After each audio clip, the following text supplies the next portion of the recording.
கட்சிக்கு அப்பாற்பட்டது அன்பு, அதற்கு அப்பாற்பட்டது தொண்டும் தான். அதனால்தான் நான் முதலில் அரசியல் கட்சி ஆரம்பிக்காமல் முதலில் தொண்டு பழகிக்கொண்டு பிறகு அரசியலில் வந்து மூத்தவர்களிடம் என்னிடம் நீங்கள் அறிவுரை பெறுவது போல் என்னை விட மூத்த கட்சியிடம் நான் அறிவுரை பெற்றுக் கொண்டு இங்கே கட்சி தொடங்கி இருக்கிறேன். இதுல மாற்று கருத்துக்கள் இருந்தே ஆக வேண்டும். அதன் பெயர் தான் ஜனநாயகம். ஆனால் நாடென்று வரும்பொழுது நாம் கூடி நின்றாக வேண்டும். எதுக்கா நீங்க டிஎம்கேவோட போய் சேர்ந்தீங்க? நீங்க தான் ரிமோட் கண்ட்ரோல் எல்லாம் தூக்கி போட்டீங்களே டெலிவிஷன் மேல.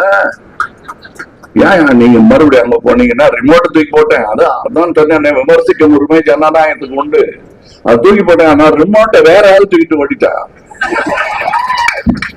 ஆக அங்க போகக்கூடாதுயா.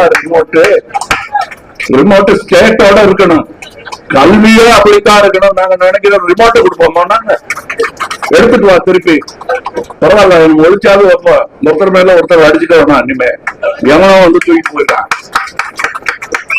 அப்படின்னு எடுத்த முடியல. இந்த அலையன்ஸ் புரிஞ்சியா புரிஞ்சுங்க, புரியல என்ன சும்மா இருங்க.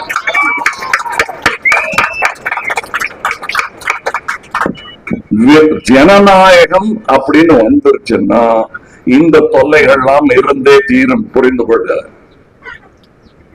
அது வேண்டாம் நினைச்சா மாற்று அரசியல் என்பது பாசிசம், அது எங்களுக்கு வேண்டாம்.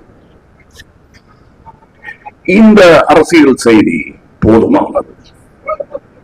மற்றவர்களுக்கு இங்கே நாம் சொன்ன அன்பின் செய்தி போதாது, போதவே போதாது. அது தொடர்ந்து நாங்கள் பேசிக் கொண்டிருப்போம். உங்களுக்கான செய்தி சொல்லி ஆகிவிட்டது. நன்றி, வணக்கம்.